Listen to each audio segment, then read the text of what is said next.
Vale, un poco a raíz de esto que estábamos hablando, en los últimos años el KKR ha adquirido participaciones en numerosos espacios culturales y de entretenimiento, no solo en festivales como el Sonar, donde su presencia apenas alcanza un 0,0026%, sino también en parques temáticos como PortAventura, del que poseen casi la mitad.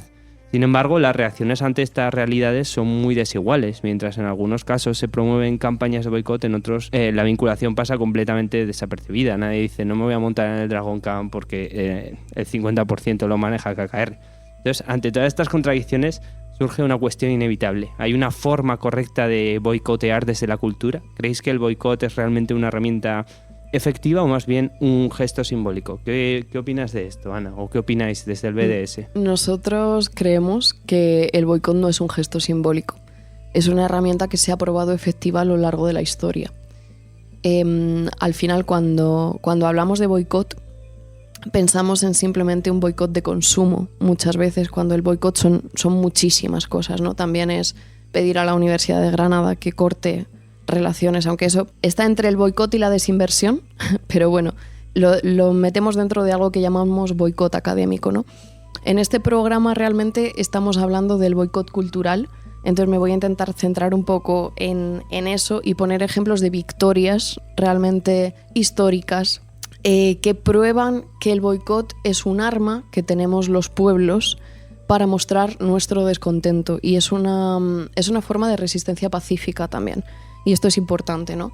Hay muchos tipos de resistencia, pero en concreto desde Palestina, desde Sudán, en su momento desde Sudáfrica, el propio pueblo oprimido ha pedido que se utilice el boicot.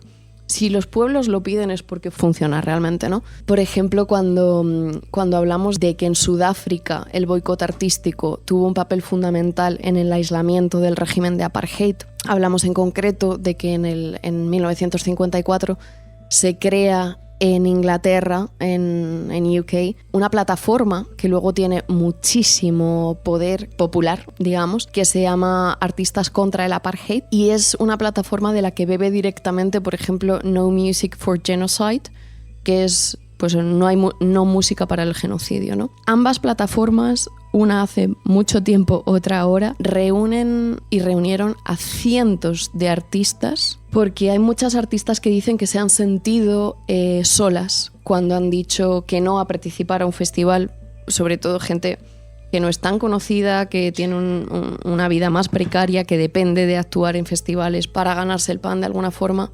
Dicen que precisamente el hecho de que existan estas plataformas que aunan a artistas hacen que se sientan realmente que forman parte de algo, ¿no? Y es la unión, aunque esto esté un poco manido, que hace la fuerza.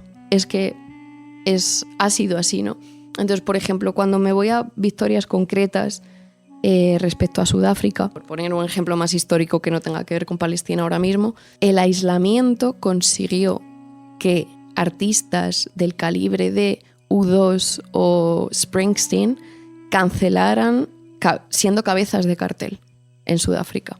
Esto se está consiguiendo también ahora. Se está consiguiendo con, por ejemplo, que haya cancelado el cabeza de cartel del Viña Rock de este año, ¿no? Entonces, que además es un grupo abiertamente pro-palestino, que todo el mundo decía, ¿qué hacen aquí? En plan, no tiene sentido. Entonces, claro, cuando estas personas se enteraron realmente de lo que había detrás, cancelaron. Y esto es una de muchísimas cancelaciones, ¿no? Voy a hacer una pequeña incisión para hablar también en concreto de que muchas veces tenemos una reacción popular en contra del boicot por considerarlo algo radical. Y yo siempre me gusta irme a la opinión de las personas que no se considerarían especialmente politizadas y cómo lo sienten, ¿no? Es decir, si yo voy a mi abuela y le digo, abuela, no compres en Carrefour porque financia el genocidio, etcétera, etcétera, pues ella igual me dice, ay, hija, pero yo qué sé, el de Carrefour, si es que es muy majo, que sabe. O sea, hay al inicio una pequeña resistencia contra este tipo de iniciativas, ¿no? Que piden que se acabe el consumo de determinada cosa, o de Zara, o de tantas otras cosas, ¿no? Pero luego se comprende. Es decir, nadie se enrabia porque le digas que no compre en Carrefour. Al principio va a decir, joder, estoy acostumbrado, pero luego le dices, mira, es que esto y esto, y va entrando poco a poco, ¿no? Entonces, vamos normalizando que hay productos que no se deben comprar. Vamos normalizando que hay festivales a los que quizá no debemos ir hasta que se desvinculen realmente, ¿no? Esto lo decía específicamente por la Vuelta Ciclista. Cuantísima gente estaba indignadísima después de que de que se hiciera un boicot tan grande a la Vuelta Ciclista hasta el punto en el que cancelaran la última etapa. Todas las redes llenas de qué vergüenza, otra gente diciendo qué bien, ¿no? Pero la gente lo sentía de una forma bastante emocional, ¿no? ¿Cuál ha sido la consecuencia concreta que nos demuestra que ese boicot ha funcionado? Ya se ha anunciado que Israel no va a participar en la próxima Vuelta Ciclista. Con esto vengo a decir, a veces es muy necesario saber que tenemos que ser un poquito radicales si queremos llegar a un mínimo cambio. Porque si en el momento en el que tenemos que empujar las vallas, por ejemplo, decimos, no, esto es demasiado violento, pues quizá entonces perdemos un poco esa posibilidad y ahora todo el mundo entiende. O sea, todo el mundo entiende que Israel no vaya a participar. Nadie va a defender a Israel. O sea, alguna persona habrá, claro, pero no la mayoría, ¿no?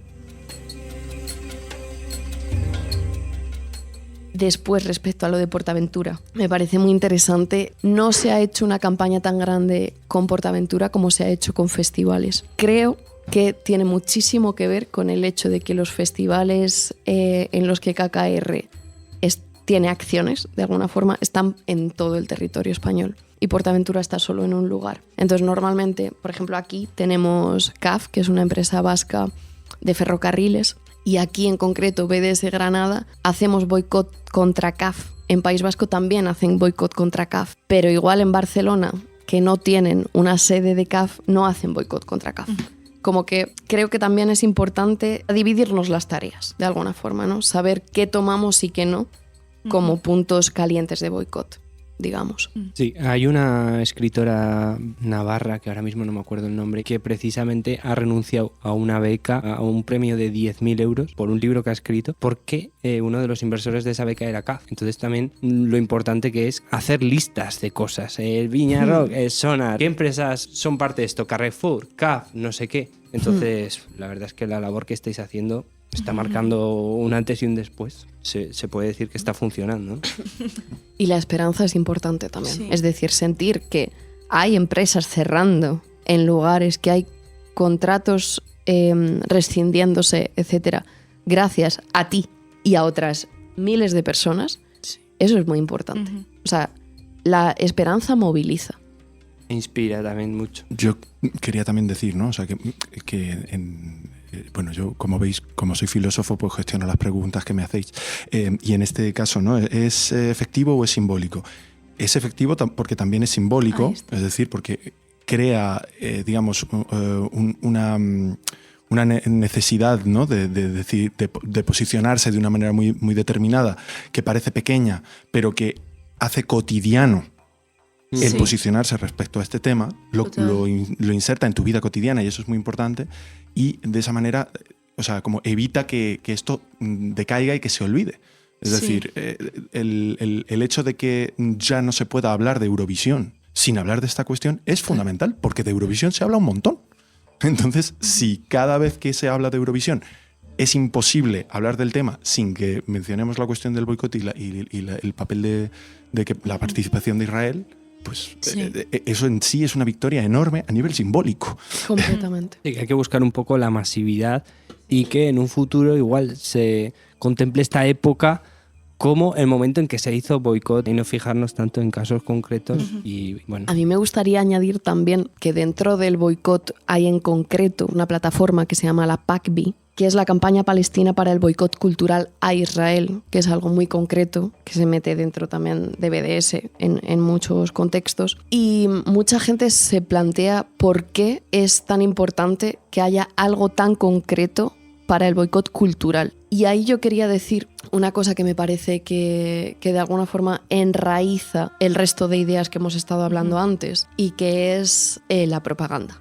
Israel vende su modelo colonial y su sociedad a través de la propaganda. Es decir, cuando tú ves una serie israelí y la normalizas, o normalizas que se escuche el nombre de Israel en tantísimos programas estadounidenses que digan, ay, me voy de vacaciones a Tel Aviv. Sí, o Eurovisión o el ciclismo. O Eurovisión o el ciclismo, etc. Lo que estás haciendo también es romper con la otredad hacia esa sociedad. La gente, cuando se plantea, la gente que no está muy politizada, digamos, aunque este término, bueno, ¿quiénes son los israelíes? ¿Quiénes son los palestinos? Va a chequear cuáles son sus imágenes mentales de estas personas. ¿Cuántas veces he escuchado Israel? Ay, esta cantante no era israelí. Ay, este festival, oye, me siento súper identificada con todos los chavales con rastas que iban al festival en el que Hamas entró y... Uy, pero no me siento nada identificada con la imagen de Hamas. ¿Sabes? Como que pienso que realmente la cultura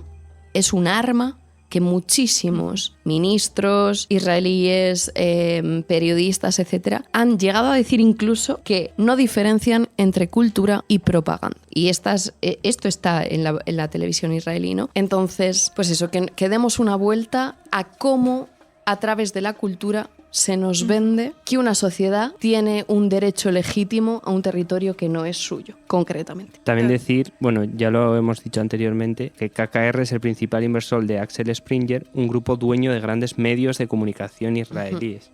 O sea que aquí se ve claramente cómo una cosa está muy vinculada a la otra. Sí, yo en ese sentido, como por profundizar un poco también en el significado del boicot cultural y en las trampas que a veces nos hacemos al solitario para defender, en este caso concreto, ¿no? que el boicot cultural no es efectivo porque a lo que lleva es, ¿no? como a separar y que las iniciativas buenas son las de colaboración, sin pretender decir que no hay que hacer colaboraciones o que no hay que...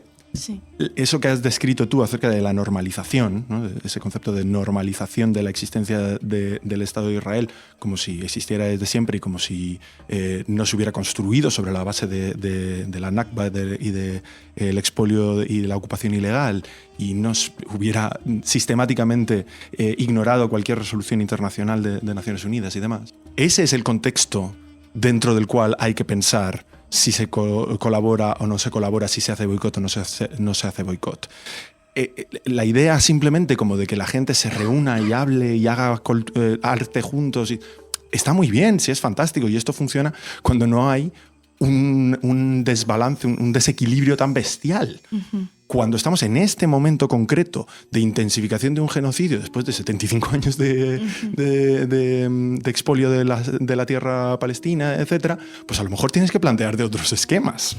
Y lo digo pensando concretamente en un grupo que a mí me gusta mucho, que a mí me ha decepcionado mucho cómo han afrontado esta cuestión, que es Radiohead, ¿no? O sea, como...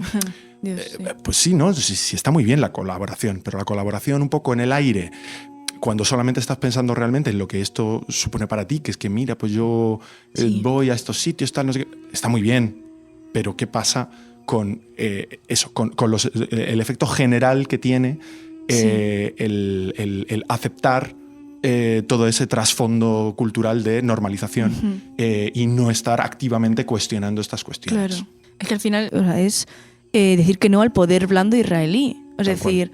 Israel dice, pues ¿cómo puedo legitimarme? Y que la gente diga, ay, qué chulo es esta canción contra la homofobia que ganó en Eurovisión, ay, qué guay, pero ¿cómo no me voy a identificar con este discurso? Pues es decir que no a ese mecanismo de poder blando, ¿no? Que es como tan evidente, o sea, pensar pues eso, que los festivales, la música, la cultura son estrategias que los estados, no solo Israel, todos los estados utilizan para pues legitimarse, introducirse en el discurso. Eso es normalizante. Y luego también las diferencias que ha habido, por ejemplo, con la guerra Rusia-Ucrania, que Israel-Palestina. Claro. Pequeños detalles, es una tontería, pero por ejemplo, jugando al ajedrez, cuando me tocaba contra alguien de Rusia, la bandera estaba censurada.